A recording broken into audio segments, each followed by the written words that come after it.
If you want to run a full glass cannon and have good stats on a storm or a fire or a balance or an ice, you can do that.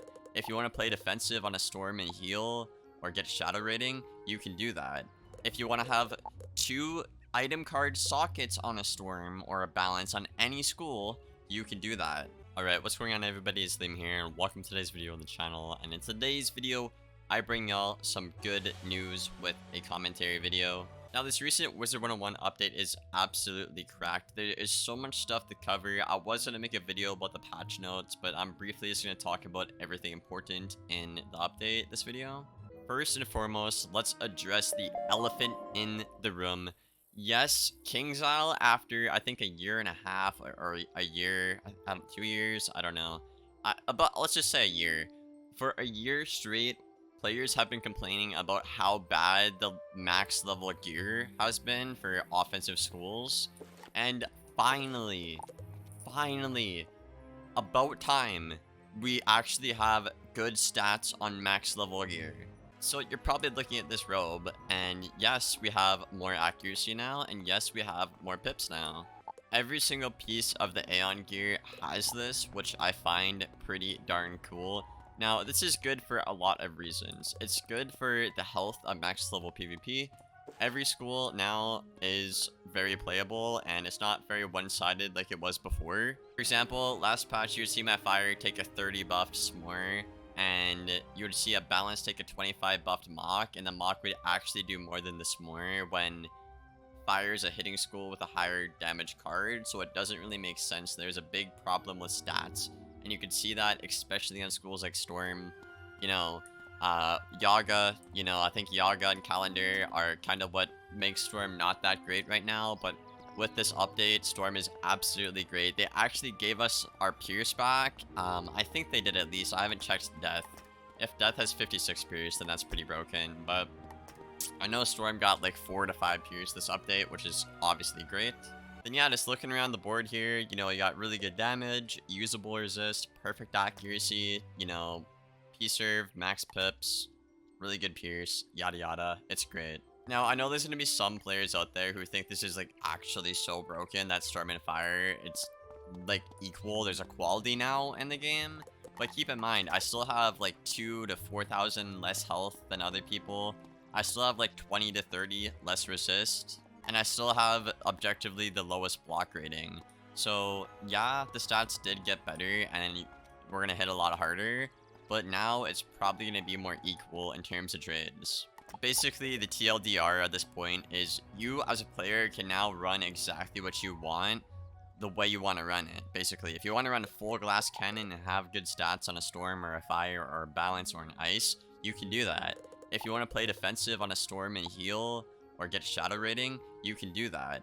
If you want to have 2 item card sockets on a storm or a balance on any school, you can do that. So this update for players is absolutely insane. Like I said, KINGSISLE has listened to the community on this. I made so many videos talking about how you cannot use jewels at max level because your pips and accuracy were struggling, but now that you're not struggling as hard with pips and accuracy at max level, you can actually run super cool stuff like have a free triangle socket with a setup, and I still have max pips and max accuracy, which means I can do really cool strategies, a cool item card potentially, or just run a different deck to get even better stats. There's so much more variation in your playstyle now, and you can really uniquely craft your how you want to play the game, which I think is what Wiz is about in general. Now obviously I will be posting a new video for every school about what the new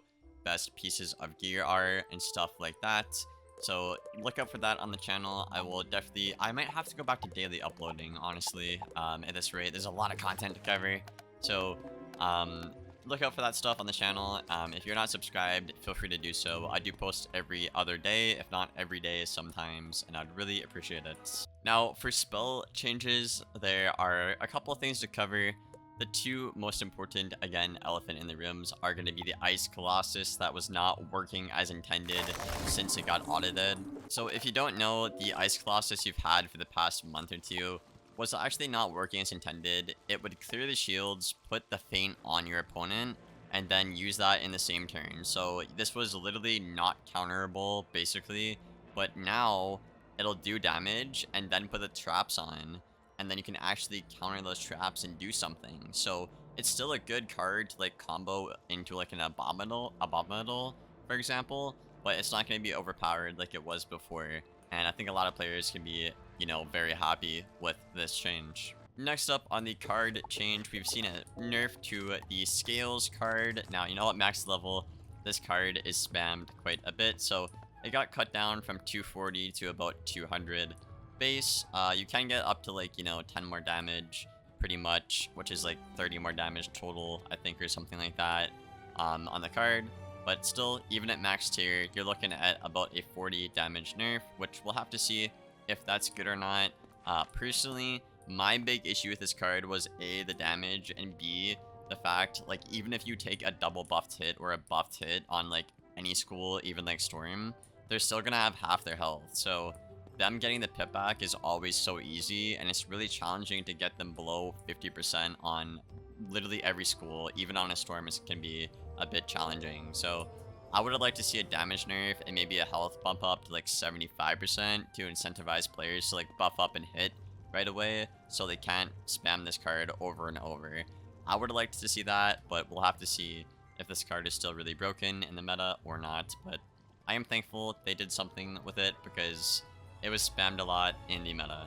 Now, lastly, I want to talk about the crafting. Now, this is going to be the bad news part of the video. Unfortunately, and I think I might make a separate video on this because it's really important.